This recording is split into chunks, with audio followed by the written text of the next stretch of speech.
Hola amigos de Glota Miloja, mi nombre es Alan Y mi nombre es Joan.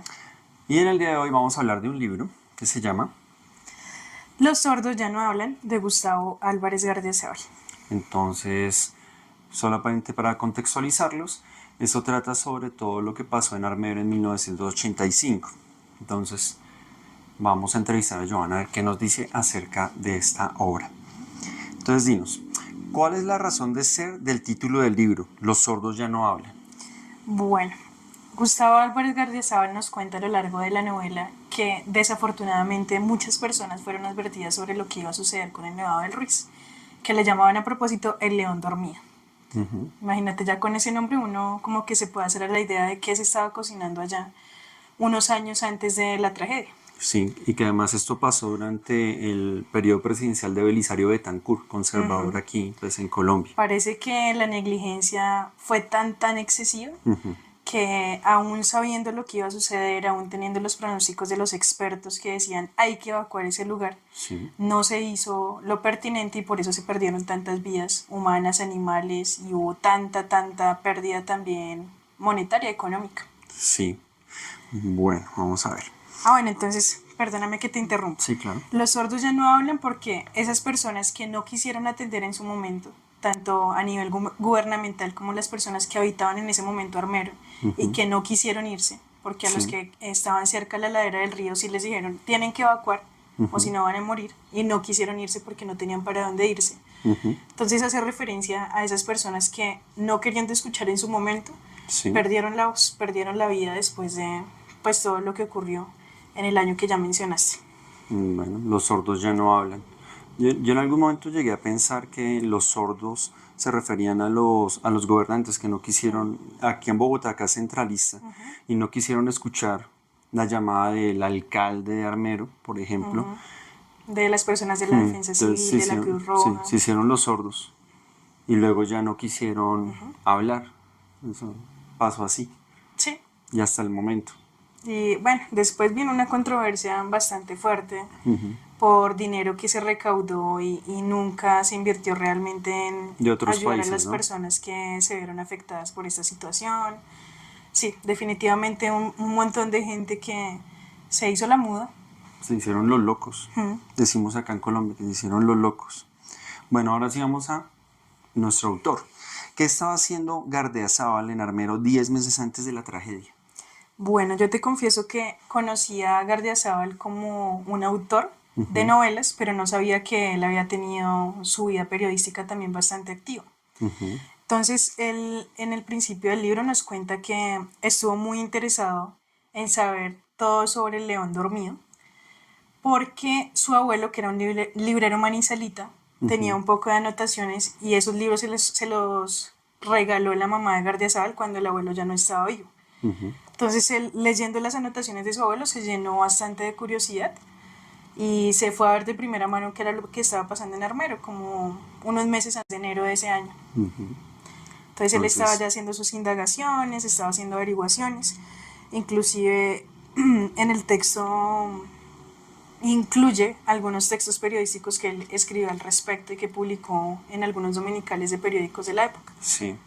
También ustedes tal vez han visto cosas aquí en YouTube pues, acerca de Armero y dicen que fueron 2 meses antes que se comenzaron a saber las cosas y eso pues claramente deja entrever que no era así, que se sabía desde casi un año antes y que no se hizo nada.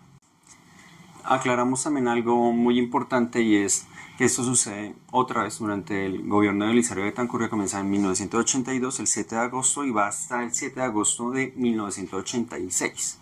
Es cuando llega el Papa, Pablo II y todo eso, pero eso ya es otro asunto. Dentro de toda la construcción que tenemos sobre lo de Armero, aparte de la corrupción, los dineros que llegaron de afuera, los niños que se adoptaron de manera irregular por el ICBF, que después salieron a decir unas cosas que francamente los invitamos a ver más cosas en YouTube, donde son unas declaraciones de la directora de la época bastante desobligantes, no hay otra palabra, donde resultaron niños por allá en Holanda, en Francia, sin ninguna legalidad y por los cuales los extranjeros pagaban, o sea, como comprar un esclavo y que de hecho llegan a otras casas, pues en otros países a hacer trabajo doméstico. Tal vez algunos tuvieron mejor suerte, pero era también entrever qué pasa con ese primer mundo en comparación a nosotros que somos, pues nos llaman el tercer mundo, ¿no? ¿Qué pasa con la cultura y el civismo ahí, la convivencia? Tercera pregunta. Según Gardiazabal, el asesinato del sacerdote Pedro María Ramírez valida la creencia popular de la maldición de Armero. Bueno, ese es un run run. Ay, déjame un paréntesis más. El Bogotazo acá pasa el 9 de abril de 1948 y el asesinato del padre fue el 10 de abril de 1948. Sabemos que después del Bogotazo, ese evento tan trágico y tan importante para la historia de los bogotanos, porque fue cuando murió Jorge Eliezer Gaitán, asesinado y se desata toda una guerra civil, se podría decir. Sí, claro.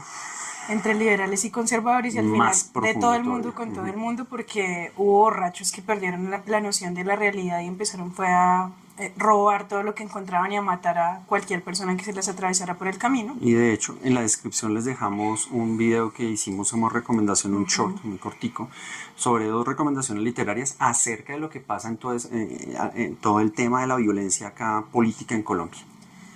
Eso pasó en Bogotá, como tú dijiste hace un momento, pero tuvo secuelas en las diferentes regiones del país.